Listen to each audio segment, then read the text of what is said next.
অনেক ভাইরা আছে কোরআন শরীফ তেলাওয়াত করতে জানি, কিন্তু না পড়তে পড়তে আমাদের কলবের মধ্যে জং ধরে গেছে।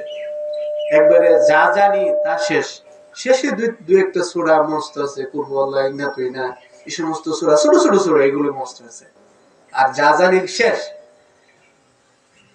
এই মাসে আপনি যারা কোরআন শরীফ জানি আমরা যদি পড়ি, প্রত্যেক হরফে আল্লাহ তাআলা ৭০টা করে নেকি দান করবে।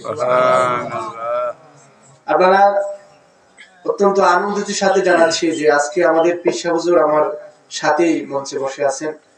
হুজুরের সামনে কথা বলার যোগ্যতা নাই, এরপরে বড়দের হুকুম হয়েছে। আপনাদের এই মাদ্রাসার যিনি খাদেম, যিনি মাদ্রাসা নিয়ে সমস্ত দিন ফিকির করে, আমাদের মোহাম্মদ সাইফুল ইসলাম ভাই, আমার অত্যন্ত মহব্বতের ভাই, এই মাদ্রাসার জন্য সারা দিন চিন্তা করে এই মাদ্রাসাটা কিভাবে উন্নতি করে দেশ বিদেশে সারা বাংলাদেশের মধ্যে এটার সুনাম কিভাবে বয়ে আনতে পারে। এই জন্য তার পিছনে আপনারও শ্রম দিতে হবে কিনা? এর মধ্যে সবচেয়ে বড় শ্রম হলো নিজের বাচ্চাদেরকে মাদ্রাসায় পড়াইতে হবে। সকালবেলা কর, তারপরে মাদ্রাসায় পড়ান, যেভাবেই পড়ান, তারপরে আমাদের নিজেদের শুধরাইতে হবে, নিজেরা ভালো কাজের মধ্যে ভালো কাজ করতে হবে। তো কথা বলছিলাম আমলের কথা, যে কোরআন শরীফ তেলাওয়াত। বন্ধুরা আমার, কোরআন এমন একটি মুজিজা, কোরআন এমন একটা বিষয় যে কোরআন শরীফকে মহব্বত করবে, কোরআন শরীফকে ধরবে, কোরআন এই লোকটাকে অন্ধকার থেকে টেনে টেনে আলোর দিকে নিয়ে আসবে। শুধু আলোর দিকে নিয়ে আসবে না, সেই কোরআন আপনার কবরের সাথী হবে, সেই কোরআন আপনার সওয়াবের সাথী হবে। শুধু সাথী হবে না, এই কোরআন আপনাকে টেনে টেনে জান্নাতে নিয়ে পৌঁছে দিবে।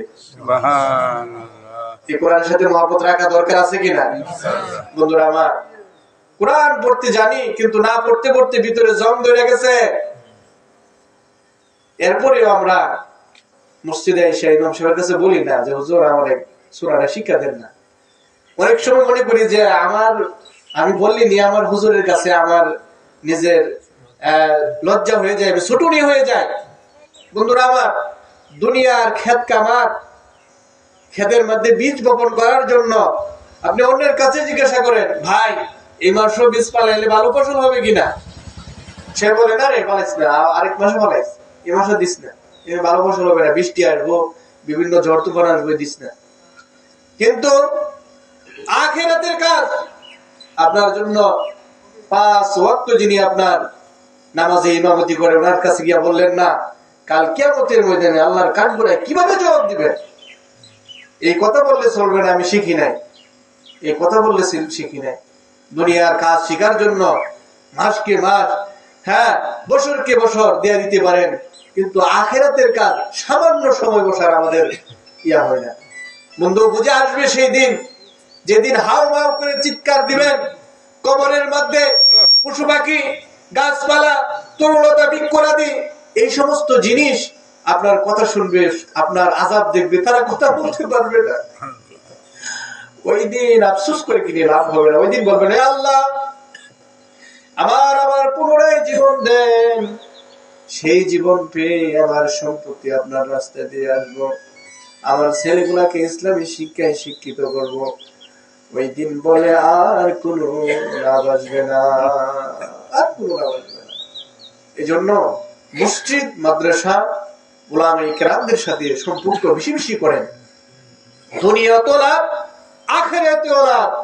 যারা উলামায়ে কেরামদের সাথে, মসজিদের সাথে, মাদ্রাসার সাথে সম্পর্ক রাখবে, আল্লাহ তাআলা বলেন, রাসূলুল্লাহ সাল্লাল্লাহু আলাইহি ওয়াসাল্লাম বলেন, যুগের আলেমদের সাথে যাদের সম্পর্ক হবে, যাদের উঠা বসা করবে, সেন আমি স্বয়ং নবীর সাথে যেন স্বয়ং উঠা বসা করে। সুবহানাল্লাহ। আর এইসব মাহফিল, ইসলামী মাহফিলে বসলে কিছু হাদিসের একটা বাংলা অর্থ আমরা আপনাদেরকে বলি, 60 বছর নফল নামাজের সওয়াব দান করবে। সুবহানাল্লাহ। 60 বছর নফল নামাজে আল্লাহ নবী বলেন, যে স্থানে হাদিস এবং কোরআনের আলোচনা হয়, এই স্থানে কতক্ষণ সময় বসলে আর নামাজ পড়লে হতেও পারে আবার না হতে পারে, হতে পারে বেশিরভাগই না হতে পারে। আমরা যারা হুজুর আছে এরা তো জানি, আর না জানি আত্মায় তো জানি না, দোয়ায় সূরা জানি না, দোয়ায় কুনুত জানি না, সূরাও যা মানে 100-র মধ্যে 10টাও আর ওই না সব। কিন্তু দিনী মজলিসে বসলে 60 বছরের নফল নামাজের সওয়াব আল্লাহ তাআলা মনে হয় কি লিখে দিবে যে আল্লাহ এই বান্দাকে মাফ করে দিবে। ঈমানওয়ালা বান্দাকে যদি শিরক না করে, ঈমানওয়ালা বান্দাকে, ভাইয়েরা ভাই রমজানের কথাগুলো বলতেছি, ঈমানওয়ালা বান্দাকে আল্লাহ তাআলা মাফ করে দিবে, আল্লাহ মাফ করে দিবে।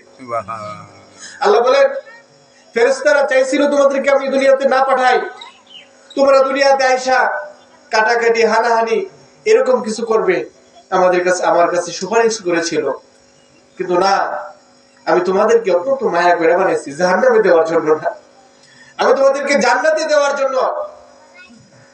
হাদিসের মধ্যে আসছে যার ভিতরে লা ইলাহা ইল্লাল্লাহ মুহাম্মাদুর রাসূলুল্লাহ কালিমা যে পড়বে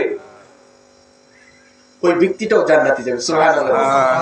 সে যদি আল্লাহর সাথে শিরিক না করে, আল্লাহর সাথে যদি শিরিক না করে, কারো হক নষ্ট না করে, ওই লোকটাও জান্নাতে যাবে।